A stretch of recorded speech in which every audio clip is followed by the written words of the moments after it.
नमस्कार, मैं अतुल वर्मा एक बार फिर से स्वागत करता हूं।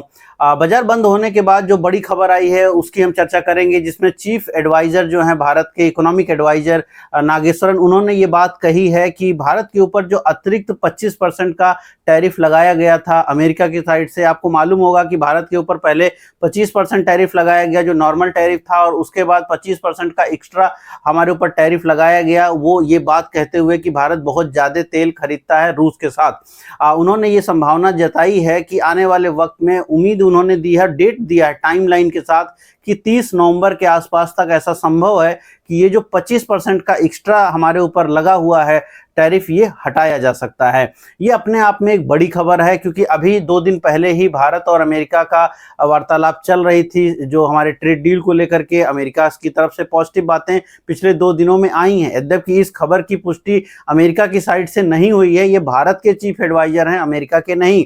लेकिन हाँ, इस बात की काफ़ी हद तक संभावनाएं बनती हैं कि जब एक बड़े पद पर बैठा हुआ व्यक्ति जो उन चीज़ों को देख रहे हैं, उन्होंने ये बात कही है। और ये खबर राइटर के हवाले से है, तो इंडियन मीडिया इसके बाद इसको कवर करने लगा है। राइटर के खबर के बाद से इसको कवर किया जा रहा है। उनका ये मानना है कि जो टैरिफ है ये आने वाले वक्त में जो एक्स्ट्रा 25% टैरिफ लगा है ये रिमूव हो सकता है। ये अपने आप में एक बड़ी खबर रहेगी मार्केट को लेकर के, क्योंकि मार्केट के लिए या पूरे के पूरे इकोनॉमी के लिए ये काफ़ी बड़ा बूस्ट हो सकता है।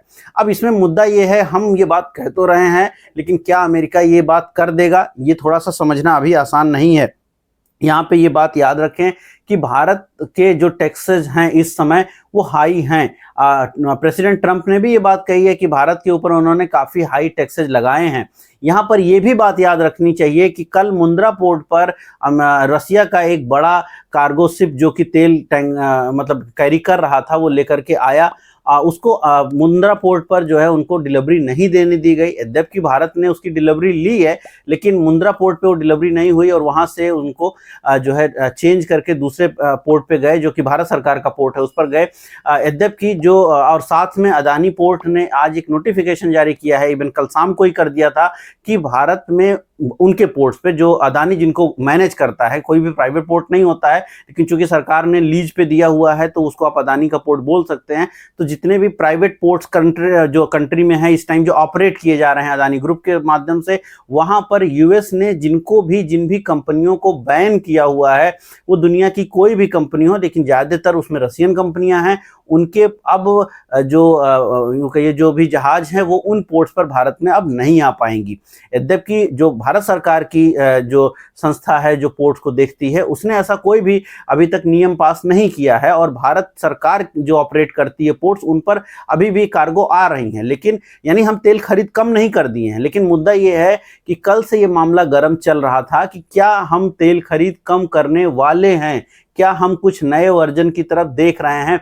इसी बीच में भारत के पेट्रोलियम मंत्री का भी और सचिव का भी बयान आया है कि भारत अपनी एलएनजी से जुड़ी जो डिमांड्स है, पीएनजी एलएनजी डिमांड, उसको अब डाइवर्सिफिकेशन की तरफ देख रहा है। इसका अर्थ यही निकलता है कि शायद हम नए बायर्स, यूं कहिए नए सेलर ढूंढते हुए दिखाई पड़ रहे हैं। क्या होगा इन सब चीज़ों का असर?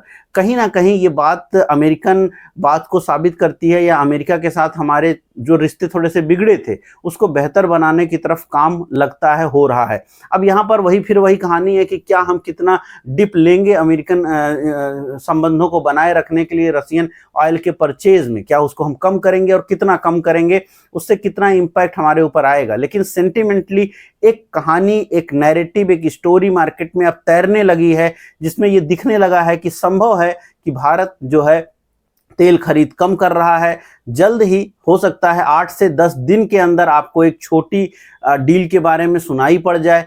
इसमें इस खबर में ये भी है कि आने वाले 8 वीक के अंदर भारत और अमेरिका के बीच में एक कंक्रीट जो है डील संभव हो सकती है, साइन हो सकती है। और 30 नवंबर जो कि टाइमलाइन दिया है उन्होंने, कि यहाँ पर तब तक हो सकता है हमारे ऊपर जब ये डील हो जाएगी तो 25% का एक्स्ट्रा टैरिफ लगा है वो वहाँ पे रिमूव हो सकता है। मार्केट इसको हमेशा अच्छे ही मूड में लेगा। ये अच्छी खबर है, उत्साह देने वाली खबर है। अगर ये अमेरिका से आती तो ये उत्साह जो है आपको काफी ज्यादा दिखता। यद्यपि भारत की तरफ से ही ये खबर आई है तो ये उतना ज्यादा इंपैक्ट नहीं डालेगा, लेकिन मार्केट में पिछले कुछ दिनों से जो रैली चले जा रही है ये उसको और बूस्ट कर सकता है। अगर आप बाजारों को देखिए तो आज भी मार्केट ने तकरीबन 25,500 के इर्द गिर्द पहुंचने की कोशिश करी। मैंने कल भी कहा था कि अगर 25,300 के ऊपर आप जाके ट्रेड करेंगे, जो कि आप कल कर रहे थे, परसों के वीडियो में बताया था कि अगर आप 25,300 के ऊपर हैं तो 25,500 की तरफ आप बढ़ जाएंगे, और आप 25,500 की तरफ बढ़े हैं। 25,500 एक बड़ा रेजिस्टेंस है, क्या एक दिन में निकलेगा? संभव नहीं है एक दिन में निकलना, तो आज नहीं निकाल पाए। आज हम 25,450 के इर्द गिर्द में रहे और एक समय दिन में हमने डिप भी देखी, लेकिन शाम क्लोज होते होते वापस से हमने 25,400 को गेन भी किया और उसके ऊपर क्लोज कर पाए। अब पॉसिबल है कि इस खबर के बाद अब अगेन कल जो है 25,500 को हिट करते हुए दिखाई पड़े, और पॉसिबिलिटी है कि उसको आप ब्रेक करें। वीकेंड में अगर कुछ पॉजिटिव खबरें आने लग गई तो उसका इंपैक्ट होगा कि आप और तेजी देख पाएंगे।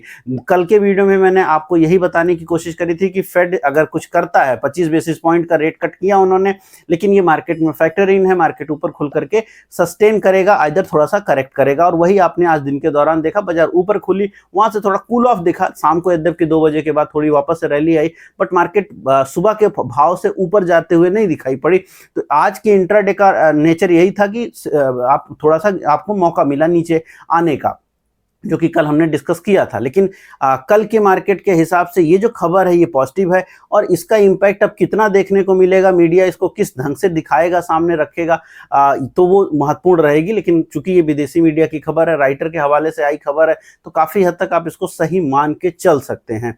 अब मुद्दा ये है कि यहां से मार्केट किस तरफ जाता हुआ दिखेगा। तो लेवल्स की अगर हम चर्चा करें तो 25,500 हमारा निकालना जरूरी है, लेकिन अगर 25,500 निकल गया तो मार्केट जो अभी फिलहाल मार्केट की स्ट्रक्चर ये है कि हम बुलिश हो रहे हैं। करीब 12 दिन गुजर चुके हैं, बैंक निफ्टी लगातार तेजी दिखा रहा है, करीब 11 दिन होने को आ गए हैं, निफ्टी लगातार तेजी दिखा रहा है, करेक्शंस नहीं हुई हैं। यहाँ पर यह बात महत्वपूर्ण है कि जो विक्स है आज उसने अपने कई मतलब ये कहिए बहुत बड़ा बॉटम क्रिएट किया है। विक्स ने तकरीबन 9.40 का लेवल आज दिन के दौरान देखा गया, यद्यपि करीब 9.80 पर हमारा विक्स क्लोज कर पाया है।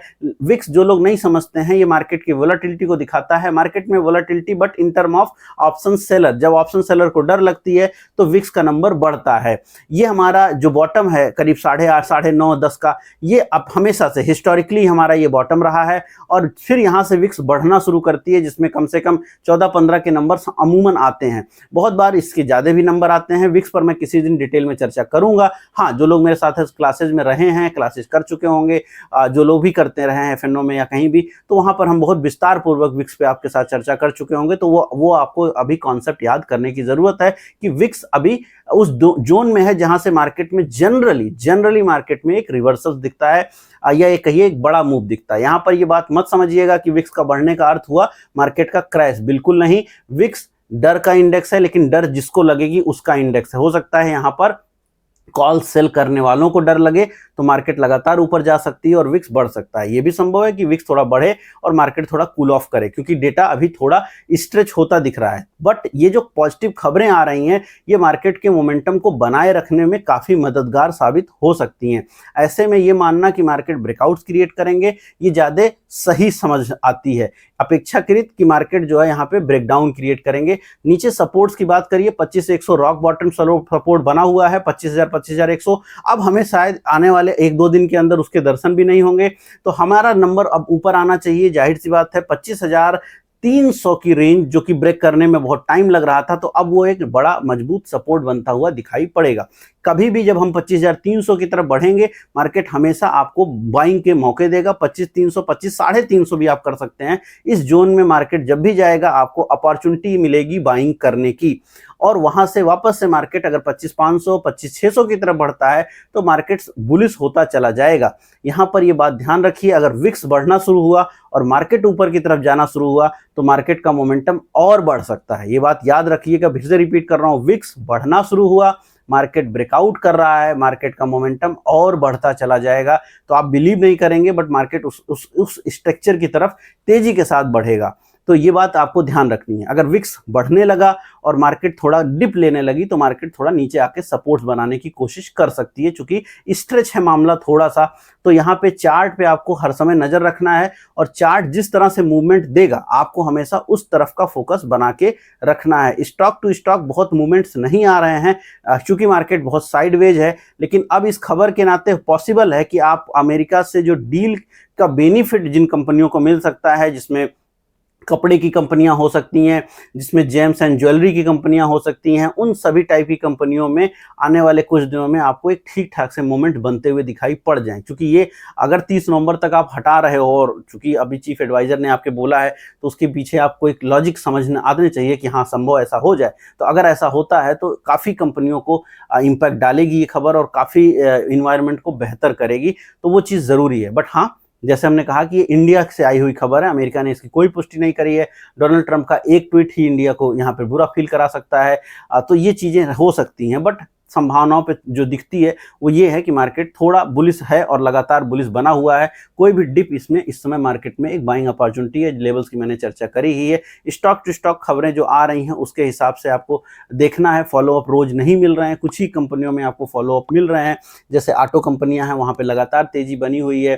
जो फाइनेंस कंपनियां हैं, आज L&T फाइनेंस ने 250 के नंबर को टच किया। मैं लगातार बोलता रहा हूं कि जीएसटी का जो सबसे बड़ा बेनिफिट है वो फाइनेंस कंपनियों को मिलेगा, और वो एक अच्छा जोन पहुंचा है 210 से 250। तो अब एक छोटा मुनाफा वसूली हो सकती है, क्योंकि ऑलरेडी स्टॉक करीब 12-15% खिंच चुका है। बजाज फाइनेंस जैसे स्टॉक्स ने ब्रेकआउट किए हैं। तो जो कॉन्सेप्चुअल जो अच्छे स्टॉक्स हैं इस समय जो अभी करंट स्टेटस में दिखता है वहां पे तेजी बन रही है। खाने पीने की कंपनियां, चूंकि अब त्योहारी सीजन की तरफ हम बढ़ रहे हैं, तो अब जिस तरह से कल्चर बड़ा बदला है, जिस तरह से जोमेटो जैसी कंपनियां, स्विगी जैसी कंपनियों को बेनिफिट होता है, क्योंकि बहुत ज़्यादा लोग अभी आजकल बाहर से मंगाने लगे हैं। त्योहारों में बाहर से मंगाने का कल्चर बड़े शहरों में बहुत तेजी के साथ बढ़ा हुआ है।